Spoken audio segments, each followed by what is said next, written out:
My name is Drew Anthony and I'm the principal at this location.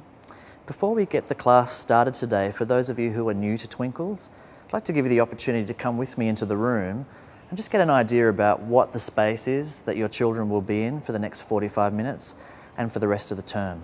Come with me.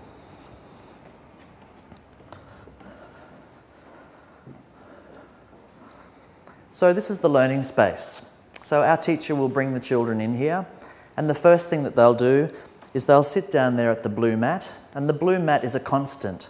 It's always there, and it's always the first place that the students go to. They can put their bags down, they can put their bottles of water down there, and all the children sit, and the teacher talks them through an opening section of the class where they get to talk about what's happened for them during the week and offload any information or news that they want to share with everybody. Once the class starts, they're asked to come into the centre of the room. You'll notice that there are a number of crosses around the floor space. The crosses are there to give each of the students an opportunity to choose where exactly they want to stand, and they can stand in a different place every time. The crosses are all lined up, so it kind of works also to make sure that the students are nicely spaced, so they've got plenty of room to do what they're doing, and so that they're kind of symmetrical with each other. At various times through the class, the students are asked to do some corner work or some individual skipping or running. And so up in this corner here, we have our magic carpet. So during those processes, the students all sit on the magic carpet. They know that that's what's expected of them, and it acts as a really good kind of place for them to corral, if you like, so that one by one they can do what they're doing. The teacher then teaches the class from the front of the room here, and they've got access to a CD player. So some things to remember about Twinkles. The whole class is underscored to music, from the moment the students walk in the classroom to the moment that they leave.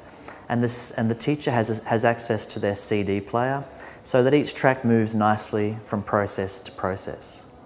The other really important part about Twinkles to know and to understand is that the Twinkles class is extremely repetitious.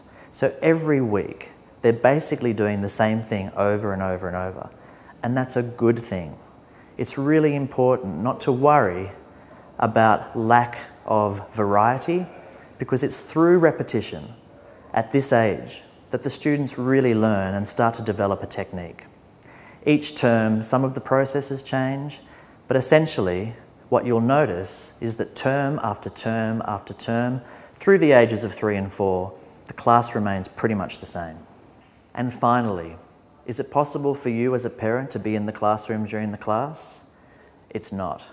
It's really distracting for all of the kids, and one 3-year-old really struggles to understand why the parent of another 3-year-old is allowed in the room when their parent isn't. So it's much more beneficial to everybody in terms of the progress of the class to have no parents in the room during class time. So, now that you've had the opportunity to come into the learning space and see what it's all about, I'd like to invite you now to come with me out into the waiting room, and the teacher will bring the kids into the classroom and start the class.